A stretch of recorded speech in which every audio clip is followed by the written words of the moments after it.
Guys, জীবনে কি বলটা ছিড়বো জানি না, শুধু ডেলি ইচ্ছা করে ঘুম থেকে উঠে এরমভাবে এইবার আমি একটা কিছু বানাবো, এইবার আমি একটা কিছু ছিড়বো, জীবনে ছিঁড়ে আটি বাঁধবো। কিন্তু না পারি আটি বাঁধতে, না পারি ছিঁড়তে, ছিঁড়তেও ভয় লাগে, আটি তো বাঁধতেই পারি না। না ভগবানও সহায় আসছে, না জীবনও সাথ দিচ্ছে। না বেঁচে থেকেও লাভ নেই, মরেও লাভ নেই। একটু যে চেষ্টা করি, মোটিভেশন নিজেকে দিই, দিয়ে ভাবি না এইবার কিছু করব, কিছু একটা তো করবই। সকালবেলায় উঠে আবার হেগে ঘুমিয়ে পড়ি।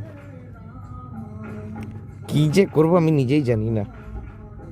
একটু যদি ভগবান চেয়ে যদি একটুখানি হতেই পারে, রাস্তার দিয়ে হাঁটছি, একটা লটারি পায়ের ধরে পড়ে থাকলো, 1 মিলিয়ন পেয়ে গেলাম। না, আরে বাবা তা না দিস, 500 টাকার নোটই দে, তাও দেয় না। তাহলে ঠিক আছে, এইসব দিতে হবে না, নয় একটা ভালো কিছু, একটা আচমকা হতেই তো পারে আমার 14 পুরুষ কেউ একটা কিছু কিনে রেখে গেছিল, দূর জানা গেল, আচমকা সেইটা দিয়ে টাকা পেলাম। না তাও হয় না। আমি যে কি করব বুঝে পাই না। তোমরাই বলো গাইস, কি করা উচিত আমার?